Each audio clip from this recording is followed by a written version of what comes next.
I'll start my topic given to me. So basically, the ablation and thyroid artery embolization for benign thyroid nodules.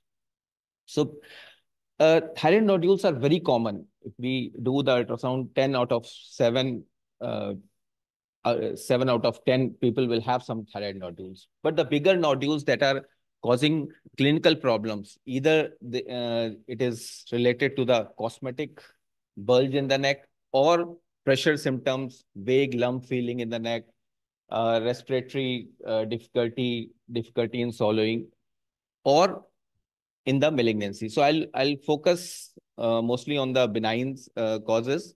And most of the time in my clinical practice, I have seen that it is either the cosmetic problem or some vague discomfort.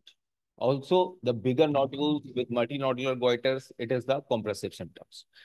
So gold standard of the thyroid nodules is usually the hemithyroidectomy, but it has some drawbacks: scar, anesthesia, voice change, hypothyroidism, hypoparathyroidism. And surgical techniques has also improved, doing to prevent the scar, trans-axillary approach, robotic approach, or trans-oral approach for removing the thyroid. But these are not that cost effective, and it needs a lot of expertise also.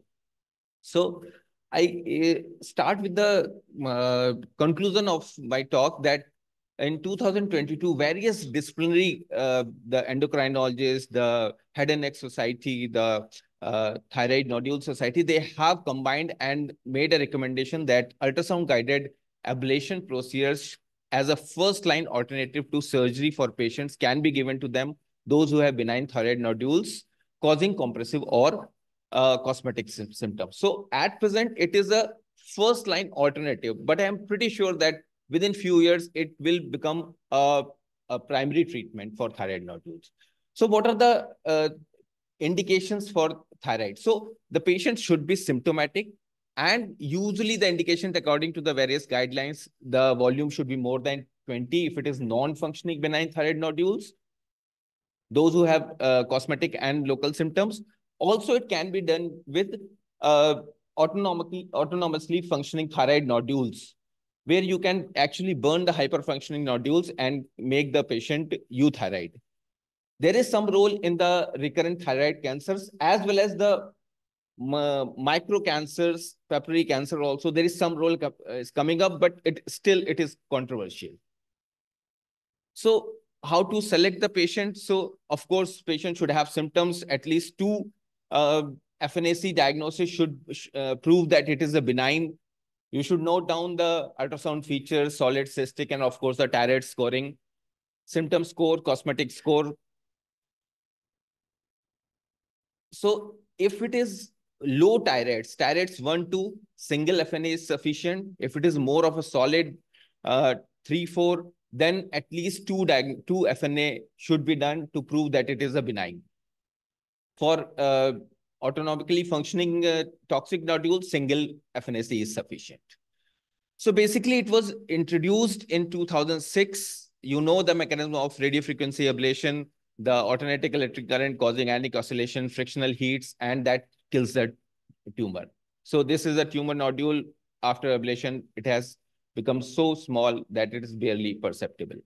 And of course, as the advent of microwave in various tumors, it has also come up. The heat sink phenomena is less, but more or less results will be same. We will discuss in later.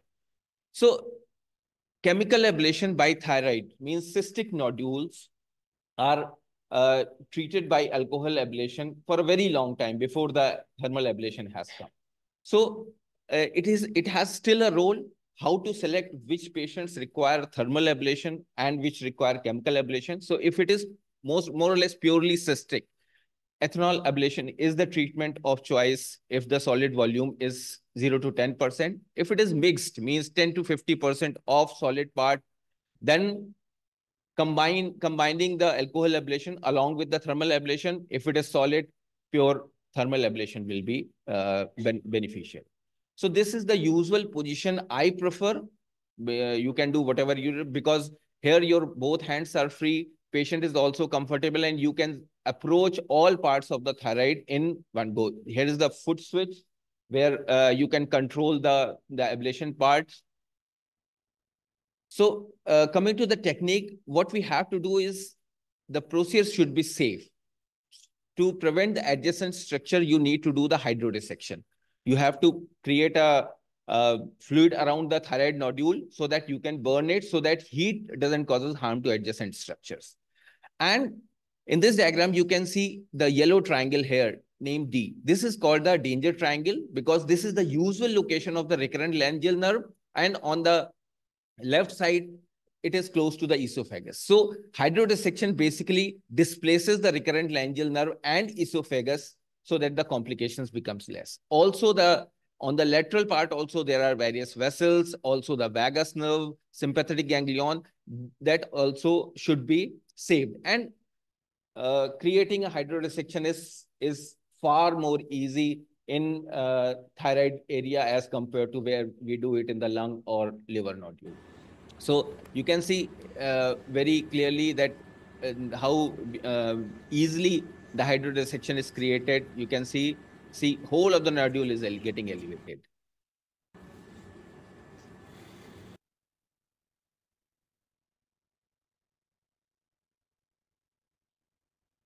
Entering the antenna, there are two approaches, transisthmic or lateral. According to the literature, medial or transisthmic approach is preferred because you are away from the danger area. But with experience, both the approaches can be easily done. So how it is done? The technique is called the moving shot technique. So it is ablated in small areas of about 8 millimeter or 9 millimeter, not like liver where you put the RFA in, or microwave in the center and ablate the whole thing. So small nodules, small areas of ablation are created, and you have to cover up the whole of the nodule. So 30 to 40 watts is usually you have to set your machine, and a particular area is ablated for 10 seconds. And again, you see the air bubbles as we see in the liver ablation. The air bubbles forms, and we are clear that that area is ablated. So you have to cover the whole of the area. And again, the moving shot technique is required.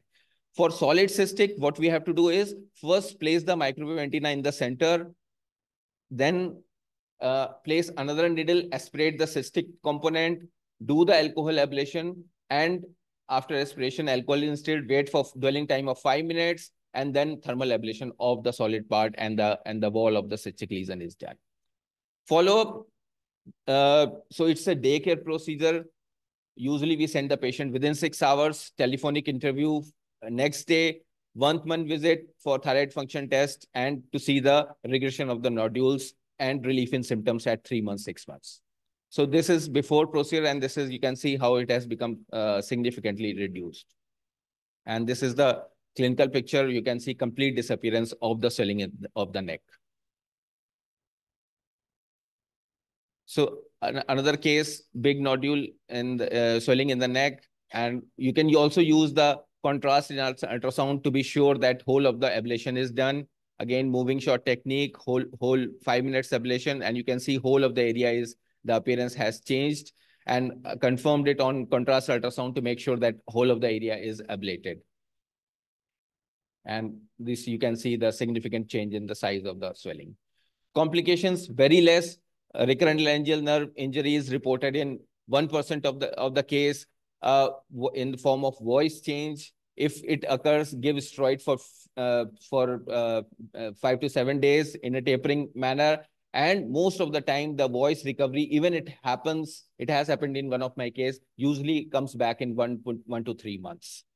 Hematomas, just compression. Pain during the procedure is sometimes a problem, but we don't do the procedure under GA, general anesthesia, or very high sedation, because we want patient to tell us that he's having discomfort. So we are sure that, so we know that some problem is going on. When the heat is within the thyroid nodule, patient doesn't feel any pain. If we see the literature results, the volume reduction rate is ranging from 84% approximately in most of the studies, and more than 50% volume reduction is seen in 91% of the cases, and many of the nodules also disappears.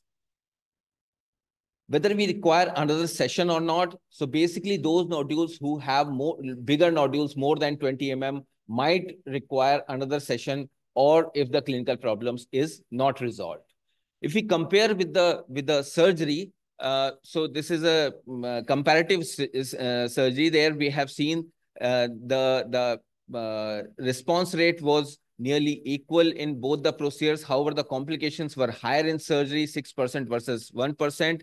And also the hypothyroidism was significantly high in patients after surgery and very less in after the ablation, because we are not removing the normal tissue. So microwave ablation has also made its space in thyroid ablation, and our results are equivalent to radiofrequency ablation. So we can say that it is a safe and effective treatment. Proper planning is important, and of course, hydrodissection is very important. Many people don't do the hydro, but it is really helpful in complete ablation of the entire nodule margin, because these are the margins which are the cause of regrowth in long term, let's say 4 or 5 years, that the cosmetic problem again comes back. So try to complete ablate the nodules. Now, what about the nodules which are very big, more than 20 or even more than 100, or the multinodular goiter, retrosternal goiter? So here the ablation possibly will not be that effective, because 20 cc is the usual volume where we can ablate in one session. What about the bigger nodules? So again, the surgery is the gold standard.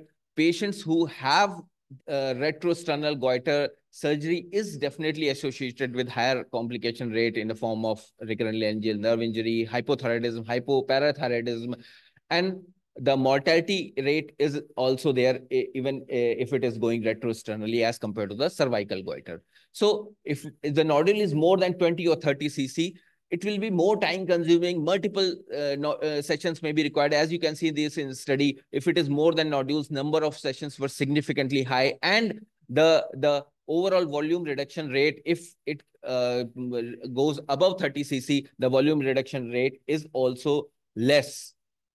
So, and it is very cumbersome for the patient to every 1 month or 3 months come for 2 or 3 settings, and the cost effectiveness doesn't allow this.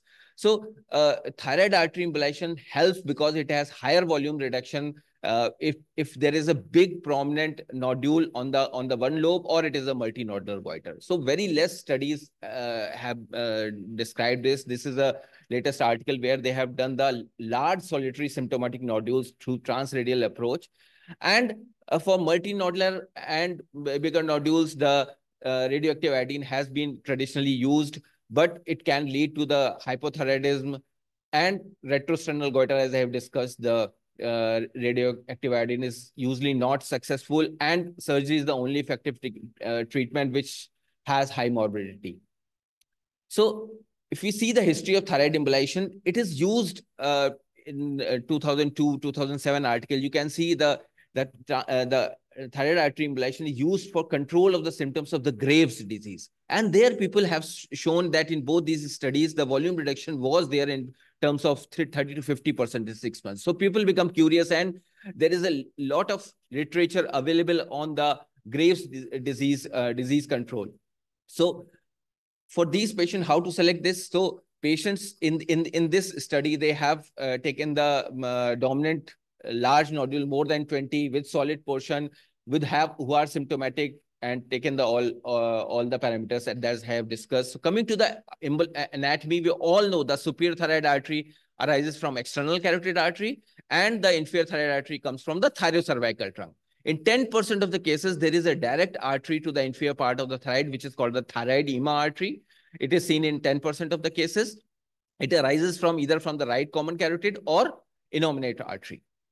What about the particle size? So usually for superior thyroid artery, 350 to 500 is recommended, because they can have communication with the ICA. So you want to use the bigger particles. For inferior, smaller particles can be used. And so best agents in this study, they have recommended 300 to 350 to 500 particles. And what they have recommended is embolize 2 or 3 arteries to prevent the hypoparathyroidism. Leave one artery definitely, so that it will take care of the functions in the future. And endpoint is the classical embolization, 6 cycles, stagnation. And of course, the cone beam CT also helps in seeing that we have covered the whole of the area and non-target embolization. This is, I will take some time here. So these patients, when we embolize the thyroid tissue, it leads to the release of thyroxine hormone, and even clinical and subclinical thyrotoxicosis is seen in many of the patients. So what we do is that we give steroids, 8 milligram IV OD on the day of the procedure, and then 4 milligram ODs for 4 to 5 days. Also, the beta blocker is given to reduce the symptoms of hyperparathyroidism. We start it 1 or 2 days prior to the procedure. And after that, we give neomerconazole, which is basically anti-thyroid medications to take care of the thyrotoxicosis. And patients are sent with steroids and beta blocker and anti-thyroid, and follow up as usual of any ablation.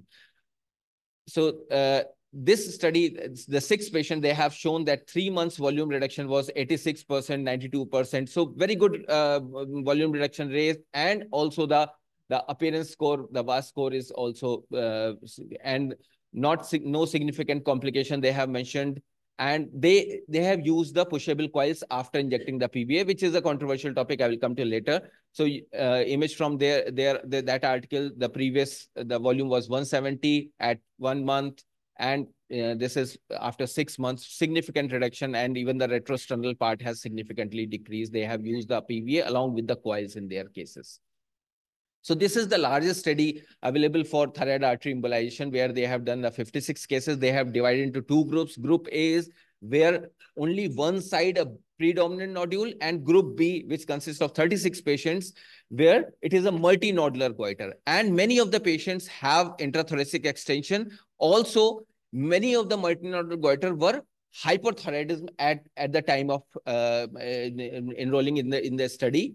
And they have used the PVA particles. Again, they have used the coils in initial patients, but they stopped because we know the concept that we should not block the parent artery so that we can treat it in the later part. And they have shown a very good response rate in the volume reduction, the intrathoracic extension part, the hyperthyroid score. So the patients, many of the patients become euthyroid after the embolization. And not much complications. One patient had blurred vision, hoarseness of voice, groin hematoma. So no very significant complications. So basically, in their study, their trans-arterial embolization leads to a reduction of 69%, which is comparable to percutaneous ablation for small nodules. But these are the bigger nodules, and where the ablation might not be that effective. So these are the cases. You can see the significant reduction in size as well as the enhancement. So we have recently started about 1 year back.